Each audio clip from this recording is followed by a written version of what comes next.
휴일인 오늘은 찬바람이 불면서 미세먼지가 해소되겠습니다. 다만 낮에도 기온이 크게 오르지 못하면서 쌀쌀하겠는데요.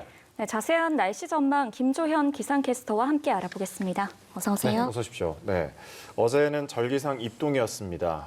그런데 밖에 나갔을 때 그렇게 춥지 않다라는 생각이 들었었거든요. 네. 그 대신 황사에 초미세먼지가 좀 말썽이었습니다. 오늘은 먼지는 거치는데 좀 춥다고요? 네, 바람이 불면서 지금 먼지가 거치고 있는 상태입니다. 다만 지금 수도권부터 먼지 농도가 낮아지고 있고요. 그 밖의 지역에서는 여전히 먼지 농도가 나쁨 수준까지는 올라 있습니다. 오전까지는 먼지가 남아있는 곳들이 많겠는데요. 차츰 바람이 강해지기 때문에 낮에는 영남 지방에서까지 먼지 네. 농도가 높겠지만 오후에는 대부분 지방에서 이제 공기가 깨끗해질 것으로 예상되고 있습니다. 다만 이제 공기가 깨끗해지지만 찬바람이 강해지면서 오후에는 이제 많이 쌀쌀해질 것으로 보고 있습니다. 오늘 아침 서울 기온이 8도에서 시작을 했는데요. 낮 기온이 11도로 오늘 기온 차이가 크게 나지는 않을 것으로 보고 있습니다. 그래서 좀 따뜻하게 입으셔야겠고요. 해안으로는 바람이 강하게 불기 때문에 아무래도 체감 온도는 더 떨어질 것으로 보고 있습니다. 또 동해안으로는 건조주의보가 내려져 있고요. 그 밖의 지역도 오늘 대기가 점점 더 건조해지겠습니다. 작은 불씨가 자칫 큰 화재로 이어질 수 있기 때문에 화재사고 없도록 불씨 관리에도 좀 신경을 써주셔야겠습니다. 네, 또 예전에는 황사가 주로 봄에 찾아왔었는데 요즘에는 또 가을에도 황사가 잦아진 것 같아요. 이유가 뭘까요?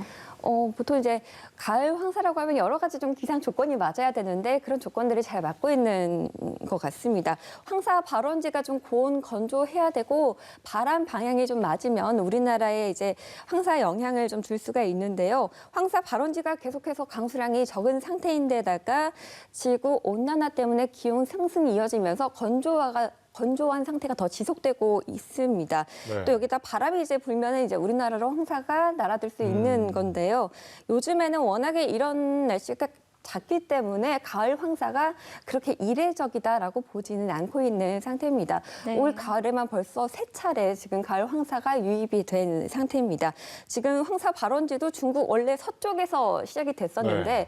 점점 더 이제 지역이 많이 늘어나서 발원지가 한반도 부근까지 많이 넓혀진 상태입니다. 따라서 이제 앞으로는 이제 황사가 더 강한 황사가 더 빠르게 우리나라 쪽으로 남아할 가능성이 크기 때문에 앞으로도 가을 황사는 이례적이다라고 보지 마시고 대비를 더 하는 추세로 좀 하셔야 될 것 같습니다. 네, 네. 황사 조건이 잘 맞는 만큼 그에 대한 대비가 좀 필요하다는 말씀까지 해주셨는데 오늘 낮에도 쌀쌀하고 아무래도 좀 따뜻하게 입고 나가야 된다고 말씀을 하셨잖아요. 이번 주에 또 날씨가 추워지는 때가 있나요? 그렇죠. 이제 오늘 밤에 이제 기온이 크게 떨어질 것으로 네. 보겠습니다. 오늘 아침에 서울 기온이 8도에서 시작을 해서 예년보다는 높게 시작을 했는데요. 내일 아침에 영하 1도까지 뚝 떨어집니다. 무려 네. 하루 사이에 아침 기온이 이제 9도 정도나 차이가 나는 겁니다. 내일 아침 기온이 영하 1도로 올 들어 가장 낮은 기온이 예상되고요. 바람 때문에 실제 체감 온도는 한 영하 4도까지 내려갈 것으로 현재 기상청은 예상하고 있는 상태입니다. 아무래도 서울에서는 영하로 떨어지다 보니까 그 밖에 내륙 많은 곳도 영하의 추이가 예상되고 있습니다. 네. 서리가 내리고 물이 어는 곳들이 상당히 많을 것으로 보고 있습니다. 네. 입동이 지났기 때문에 이제 좀 있으면 좀 김장철이거든요. 네. 이제 김장무라든지 배추 수확 시기랑도 좀 겹쳐서 아무래도 농작물이 얼 수 있으니까 밤사이에는 좀 관리를 해주셔야 될 것 같습니다. 이번 추위는 수요일 아침까지는 이어질 것으로 보고 있고요. 낮부터는 기온이 크게 오르면서 주 후반에는 이번 추위가 누그러질 것으로 보고 있습니다. 주 후반부에는 오히려 이제 예년보다 훨씬 더 포근한 늦가을 날씨가 예상되고 있는 상태입니다. 다만 이제 포근하다 해도 아침 저녁으로는 기온이 많이 떨어져서 쌀쌀하기 때문에 일교차는 계속해서 크다는 점 신경 써주셔야겠고요.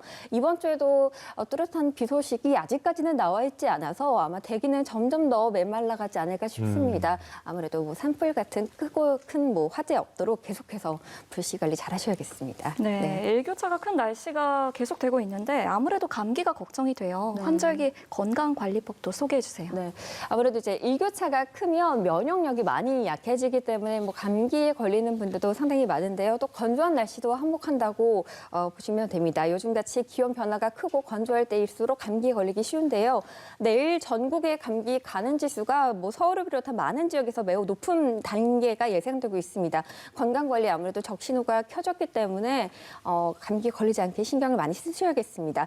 기온이 낮은 아침, 저녁 시간대는 가급적이면 뭐 외출을 자제하시는 게 가장 좋겠고요. 과로하지 않는 게 좋습니다. 잘 먹고 잘 쉬고 또 잘 자고 이런 것들이 가장 중요하겠고요. 네. 체온을 적정하게 유지하는 게 좋은데요. 실내외 온도차가 크지 않게 밖에 나가기 전에는 이제 항상 옷차림을 좀 따뜻하게 하시고 목도리를 두른다든지 해서 밖에 나가기 전과 이제 밖에 나가기 전 그리고 후에 온도차가 크지 않게 우리 몸의 체온이 일정하게 유지되게끔 항상 체온을 유지해 주셔야 감기에 걸리지 않는다는 점 꼭 참고하셔서 이제 옷차림을 좀 항상 따뜻하게 해주시면 좋겠습니다. 네, 네. 찬바람도 불고 옷을 아무래도 이제 계속 따뜻하게 입어야 할 시기가 다가왔네요. 네. 알겠습니다. 날씨 전망을 김주현 기상캐스터와 함께 했습니다. 고맙습니다. 고맙습니다.